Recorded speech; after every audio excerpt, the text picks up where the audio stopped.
Welcome to Kalappura kitchen. ഇന്ന് എൻ്റെ special recipe എന്ന് പറയുന്നത് നമ്മുടെ മലയാളികളുടെ മനസ്സിലിടാൻ പിടിച്ച നല്ല ചൂട് പഴംപൊരിയും ബീഫ് പെരളനും കൂടെ സുലൈമാനിയും. നമ്മൾ അരമുറി തേങ്ങ വറുക്കാൻ പോവാണ്. നമ്മൾ തേങ്ങ ഇങ്ങനെ വറുത്തെടുക്കുമ്പോൾ എണ്ണ ചേർക്കുന്നില്ല കേട്ടോ, എണ്ണ ചേർക്കേണ്ട ആവശ്യമില്ല. അപ്പോൾ നമ്മൾ വറ്റൽമുളക് ഒരു 20 ഞാൻ എടുത്തിട്ടുണ്ട്. 1.5 കിലോ ബീഫാണ് നമ്മൾ എടുത്തിരിക്കുന്നത്. അപ്പോൾ ഒരു 20 വറ്റൽമുളക്, കുരുമുളക്, മസാലക്കൂട്ടുകൾ, പെരിഞ്ജീരകം 100 ഗ്രാം. അപ്പോൾ ഏകദേശം ഇത് നമുക്ക് ആയി വന്നിട്ടുണ്ട്. ഇതിപ്പോൾ നമ്മൾ വറുത്ത അരപ്പായിട്ടല്ല എടുക്കുന്നത്, പതിയെ ഒന്ന് ചതച്ചാണ് എടുക്കുന്നത്. അപ്പോൾ അതനുസരിച്ചുള്ള വറുക്കൽ മതി, ഒരുപാട് കരിഞ്ഞൊന്നും പോകരുത്. കളറും ആ ഒരു രീതിയിലുള്ള കളറൊന്നും വേണ്ട. അതുകൊണ്ടാണ് ഈ ഒരു പരുവത്തിന് വറുത്ത് മാറ്റുന്നത്. വേണ്ട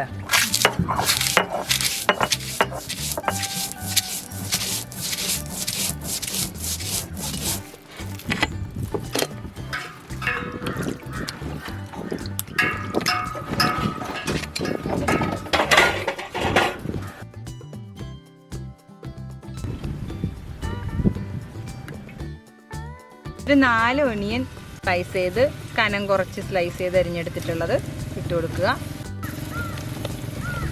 ഗ്രീൻ ചില്ലി ഒരു 7 എണ്ണം എടുത്തിട്ടുണ്ട്. വെളുത്തുള്ളി, ഇഞ്ചി.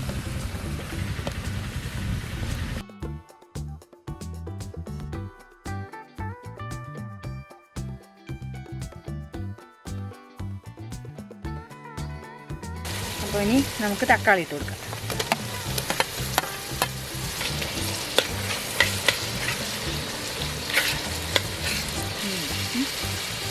നമുക്ക് മഞ്ഞൾപ്പൊടി, മല്ലിപ്പൊടി,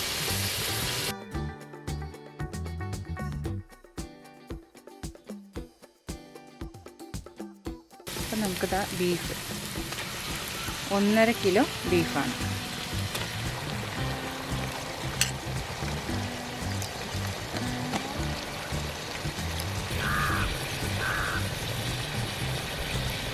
കറിവേപ്പില,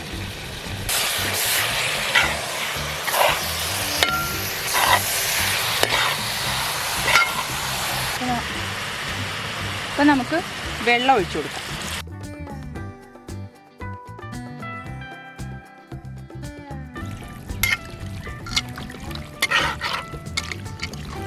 നമുക്കൊന്ന് തിളക്കാനായിട്ട്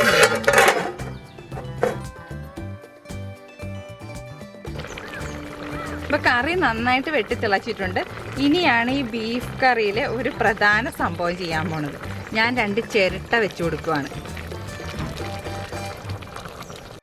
ഇങ്ങനെ ചിരട്ടയിട്ട് ബീഫ് ഉണ്ടാക്കുന്നതെന്ന് പറഞ്ഞാൽ നമ്മൾ ഇത് കുക്കറിലൊന്നും അല്ല വേവിക്കുന്നത്. അപ്പോൾ അതുപോലെയുള്ള ഒരു പഴയ കാലങ്ങളിലൊക്കെ നമ്മുടെ ട്രഡീഷണലായിട്ടൊക്കെ ചെയ്തിരുന്ന സമയത്ത് ഇങ്ങനെയൊക്കെയാണ് വീടുകളിലും, അതായത് ഒരു ഫങ്ഷനൊക്കെ ചെയ്യുമ്പോഴൊക്കെ ഒരുപാട് ബീഫൊക്കെ വെക്കുന്ന സമയത്ത് പെട്ടെന്ന് വെന്ത് കിട്ടാനായിട്ടൊക്കെ ചെയ്തിരുന്ന ഒരു രീതിയാണ് ഇങ്ങനെ. പിന്നെ മാത്രമല്ല ഇത് ഇട്ട് വെള്ളം കുടിക്കാറുണ്ട്. ഈ വെള്ളം കുടിക്കുമ്പോൾ അതിനുള്ള ബെനിഫിറ്റ് എന്താണെന്ന് വെച്ചാൽ വായിലും നാവിലൊക്കെ ഉണ്ടാകുന്ന വായ്പുണ്ണ്, പൊട്ടൽ, പല്ല് വേദന അങ്ങനെയുള്ളതിനൊക്കെ വളരെ നല്ലതാണെന്നാണ് പറഞ്ഞു കേൾക്കുന്നത്.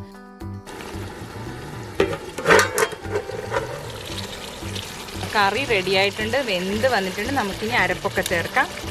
നമുക്കിതാ ചിരട്ട എടുത്ത് മാറ്റാം. അരപ്പ് ഇതിനകത്തോട്ട് ഒന്ന്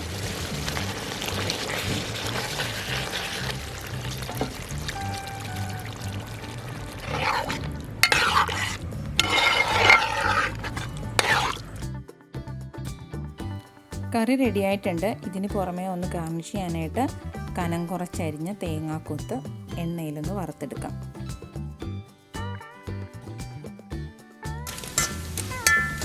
ബ്രൗൺ കളറായിട്ടുണ്ട്. നമുക്ക് തേങ്ങാക്കൊത്ത് പകർത്തി മാറ്റാം.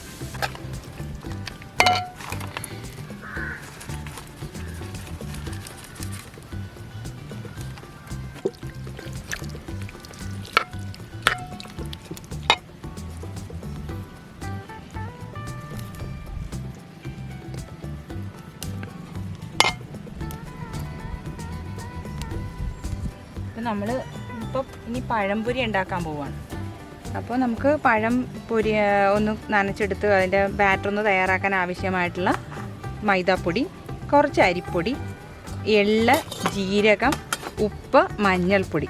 നമ്മൾ കളറിനൊന്ന് പ്രിസർവേറ്റീവ്സ് ഒന്നും ചേർക്കുന്നില്ല, മഞ്ഞൾപ്പൊടി ആണ് നമ്മൾ എടുക്കുന്നത്.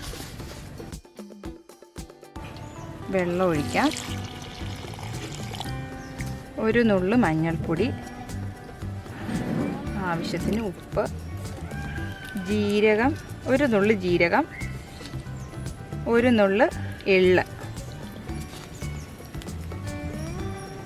ഒരു പിടി അരിപ്പൊടി. അരിപ്പൊടി ചേർക്കുന്നത് നമുക്ക് കുറച്ച് ബാറ്റർ തയ്യാറാക്കുമ്പോൾ കുറച്ച് തിക്കായിട്ട് കിട്ടാൻ വേണ്ടിയിട്ടാണ്. പിന്നെ ക്രിസ്പിനെസ് ഉണ്ടാവും അരിപ്പൊടി ചേർത്താൽ. അപ്പോൾ അതിനാണ് നമ്മൾ അരിപ്പൊടി, നമുക്കിതൊന്ന് കൈ കൊണ്ട് നന്നായിട്ടൊന്ന് മിക്സ് ചെയ്ത് കൊടുക്കാം. അപ്പോൾ നമ്മളിപ്പോൾ പഴംപൊരിക്ക് ഈ ബീഫ് കറിയും പഴംപൊരി എന്ന് പറയുന്നത് അത്ര നന്നായിട്ട് പഴുത്ത പഴമല്ല, ചെനച്ച പഴം.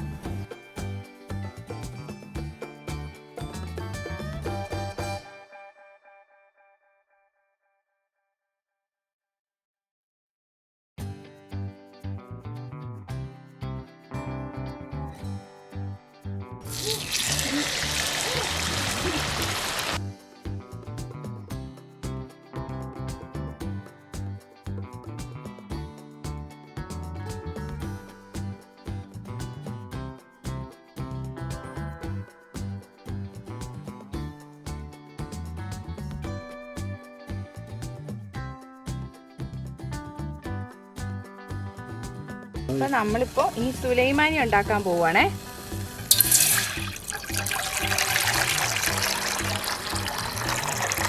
അപ്പോൾ സുലൈമാനിക്ക് വേണ്ട പട്ട, ഒരു 2-3-4 പെപ്പർ, 2 ഏലക്കായ, 2 ഗ്രാമ്പു, ഇത്രയും നമ്മൾ ഈ വെള്ളത്തിലേക്ക് ആഡ് ചെയ്യണം. സുലൈമാനിയുടെ വെള്ളം നല്ലോണം വെട്ടി തിളച്ചിട്ടുണ്ട്. അതിലേക്ക് ഇപ്പം തേയില ഇട്ട് കൊടുക്കാം. ഷുഗർ ആഡ് ചെയ്യാം. അടിപൊളി മസാല മണം വരുന്നുണ്ട്.